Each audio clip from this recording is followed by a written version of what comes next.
আমি যেতিয়া ক'ৰবাত ফুৰিবলৈ যাওঁ ট্ৰেইনেৰে তেতিয়া আমি টিকেট কাটো স্লিপাৰ অথবা 2 টায়াৰ 3 টায়াৰ অথবা ফাৰ্ষ্ট ক্লাছ। আজি মই 2 টায়াৰটো কেনেকুৱা সেইটো দেখুৱাব বিচাৰিছোঁ। আৰু এইটো হ'ল 2 টায়াৰৰ ডবা।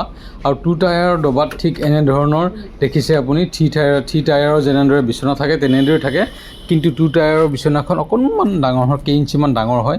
আৰু 3 টায়াৰত যেনেদৰে 6জন মানুহ শুব পাৰে 2 টায়াৰত 4জন মানুহ শুব পাৰে, সোঁহাতে 2জন বাওঁহাতে 2জন।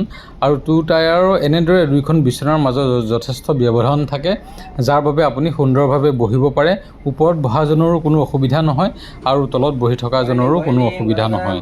এইদৰে সুন্দৰভাৱে কৰিছে। যিহেতু মাজৰ যিটো ছিট আছে সেই ছিটটো ইয়াৰ পৰা আঁতৰাই দিয়া হৈছে, গতিকে 3 টায়াৰত যেনেকৈ আৰু এটা মাজত ছিট থাকে সেই ছিটটো মিডিল ছিটটো আঁতৰাই দিয়া হৈছে। ইয়াত আপাৰ আৰু লৱাৰ এই দুটা বাৰ্থে থাকে, মিডিল বাৰ্থটো ইয়াত নাথাকে।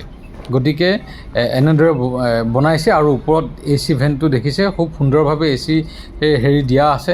আৰু সৰু সৰু লাইটৰ ব্যৱস্থা আছে, যেনে এইটো দেখিছে লাইট, এই লাইটটো এনেদৰে আপুনি জ্বলাই দিব পাৰে। ৰাতি যদি কিবা অসুবিধা হয় আপুনি লাইট জ্বলাব পাৰে।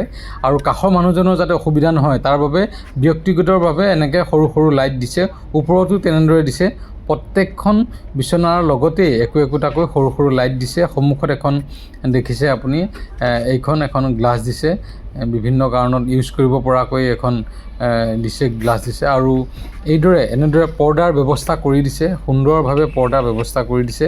আপোনালোকৰ যদি ফেমিলিৰ মাজতেই 4জনে যদি আহিছে বা এটা ডবাতেই এই একেখিনি ঠাইতে আছে, তেতিয়াহ'লে ব্যক্তিগতভাৱে আপুনি এইটো এটা সুন্দৰ কেবিন নিচিনাকৈ আপুনি কৰি ল'ব পাৰে। কাৰণ সন্মুখৰ ছাইডেও দেখিছে এনেদৰে ধুনীয়াকৈ পৰ্দা দিয়া আছে। এই পৰ্দাবোৰ লক ছিষ্টেম আছে। আপুনি এই পৰ্দাবোৰত যি লক আছে তাক আঠা লগাই দিলে এটা সুন্দৰ ব্যক্তিগত ৰুম নিচিনা হৈ যায়।